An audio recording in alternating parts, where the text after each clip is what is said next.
Voilà, on a pu recevoir cette église cette nuit pour célébrer à l'aise, confortablement, et entendre la force aussi de la parole. C'est quand on est dans un lieu approprié, on peut chanter librement, s'exprimer librement de tout son cœur, de tout son souffle et avec tout son corps. Donc c'est un bon moment. Et aujourd'hui c'est un bon moment parce que justement quand nous nous réunissons pour célébrer dans les meilleures conditions, encore que même dans des lieux très modestes, comme ceux auxquels nous sommes habitués, la liturgie a toute sa splendeur. Et tout de même, quand nous nous réunissons un jour de fête pour célébrer, nous actualisons le mystère de l'Église. Et c'est dans l'événement de ce jour ce qui est manifesté. Ce qui est manifesté, entre autres, c'est le mystère de l'Église. C'est par exemple les trois offrandes apportées par ces mages très sympathiques, dont vous connaissez les noms, certainement, je vous les rappeler quand même pour le plaisir. Gaspard, Melchior, Balthazar, si je ne me trompe pas, quand même. Vous cherchez des noms pour vos enfants. On va choisir un de ceux-là. Dans les dons apportés par ce personnage sont très intéressants parce qu'ils signifient justement la triple dignité des chrétiens, la triple dignité des membres de l'Église, la triple dignité de ceux qui ont été baptisés et qui ont revêtu le Christ par le baptême. Tous ceux qui sont baptisés, comme on vient de le chanter, tous qui sont baptisés en Christ avaient revêtu le Christ. Et bien ceux qui ont revêtu le Christ ont une triple dignité qui est signifiée par les trois offrandes. La triple dignité, c'est la dignité royale, la dignité prophétique et la dignité sacerdotale. Ce sont ces trois types de charisme qui se rapportent à l'Église du Christ. Et ils sont apportés au Christ parce que le Christ, justement, aujourd'hui, nous le voyons très bien sur l'icône, il est manifesté dans sa corporéité. Or, nous disons que l'Église, c'est le corps du Christ. Et ce corps du Christ, il est là, justement, il est vu, il est manifesté. Ce corps innocent, ce corps virginal, ce corps enfantin, ce corps pur, il est manifesté et c'est à ce corps-là, justement, qu'on vient offrir la triple offrande. Ça signifie que ceux qui sont membres de ce corps, ceux qui sont membres du corps du Christ visible sur l'icône, ils sont membres du corps du Christ par la foi, par la vraie foi, par le saint baptême, par l'onction chrismale et par la communion eucharistique. Ceux-là, donc, ont accès, qu'ils soient hommes ou femmes, sans distinction, ni de sexe, ni de race, ni de couleur, ni d'origine. Ils ont accès à ce triple charisme. Tous sont par le baptême et par la vraie foi et par l'appartenance au corps du Christ. Tous sont doués d'une capacité prophétique.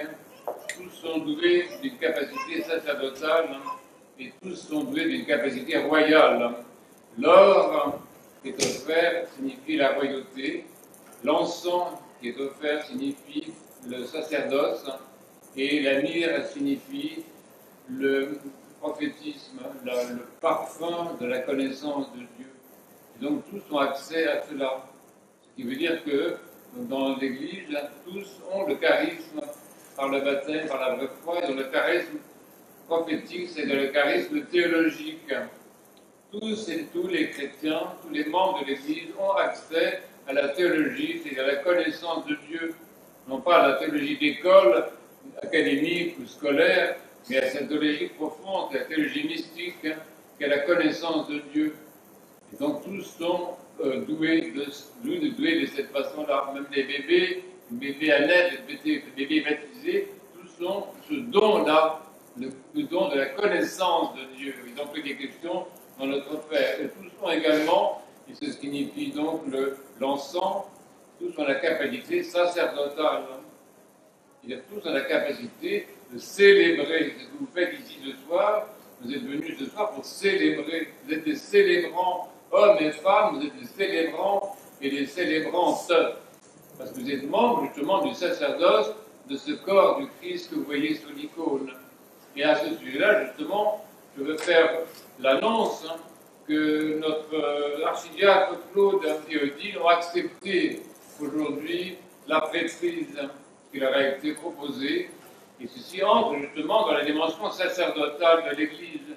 Non pas que la prêtrise ministérielle, comme celle qui nous incombe, soit un monopole, mais tous sont membres du sacerdoce du Christ. Vous êtes hommes ou femmes, tous sont membres du sacerdoce du Christ, et parmi eux, certains reçoivent l'épiscopat, la prêtrise ou le diaconat pour être au service de cette prêtrise et de ce sacerdoce universel.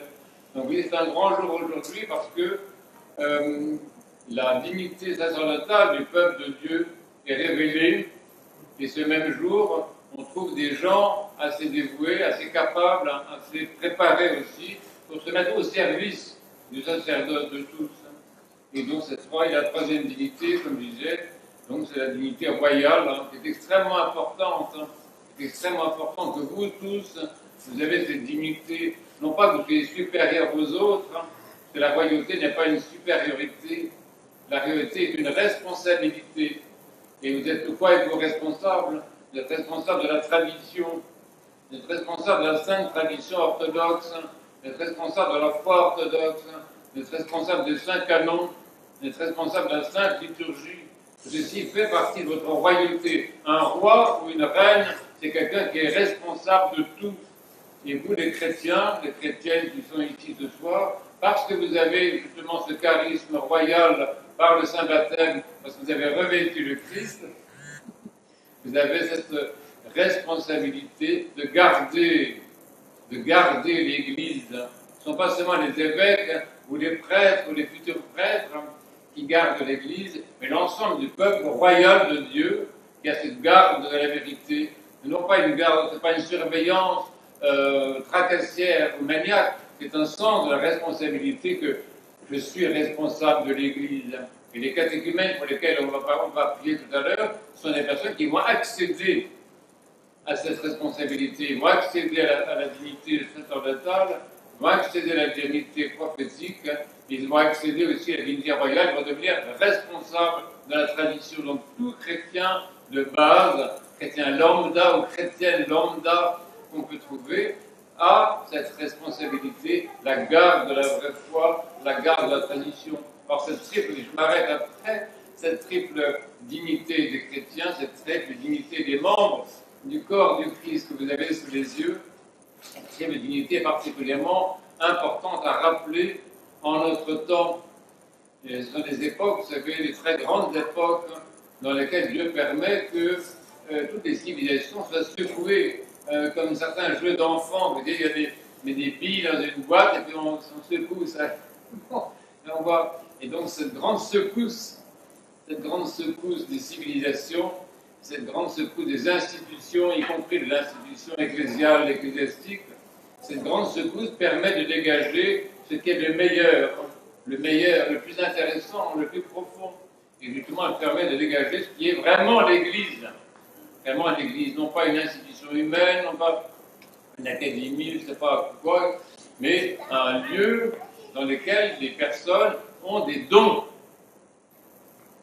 C'est un milieu de gens doués pour la connaissance de Dieu, doués pour la célébration et doués pour la responsabilité.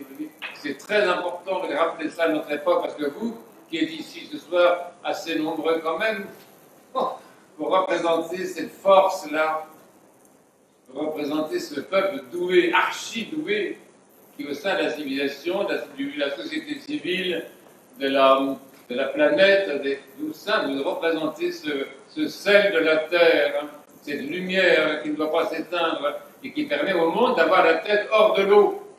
Il n'y a pas d'autre que les chrétiens pour justement exercer cette triple dignité. Donc vous voyez, aujourd'hui, en rendant hommage à ceux qui veulent bien donner leur vie pour l'Église, parce qu'on peut sacrifier sa vie pour l'Église de manière ou d'une autre, par esprit de service, pour être au service du corps du Christ, justement, mais en rendant hommage à cela aussi, on rappelle qu'est-ce que c'est que être chrétien, qu'est-ce que c'est être baptisé, et on va sortir de cette Église, cette liturgie, avec un renouvellement de conscience, un renouvellement de dons, un renouvellement des charismes. Vous voyez, on va communier au corps et au sang du Christ pour renouveler justement cette capacité charismatique qu'on a par le baptême.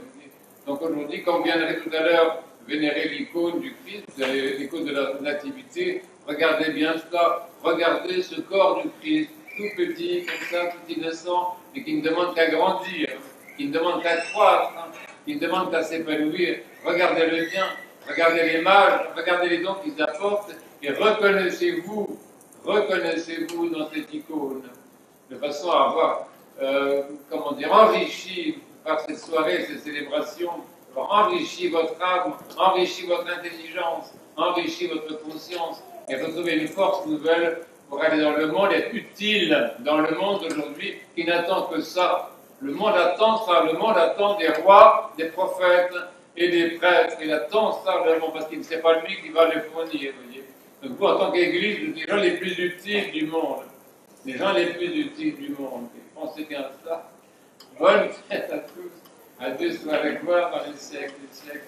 Amen.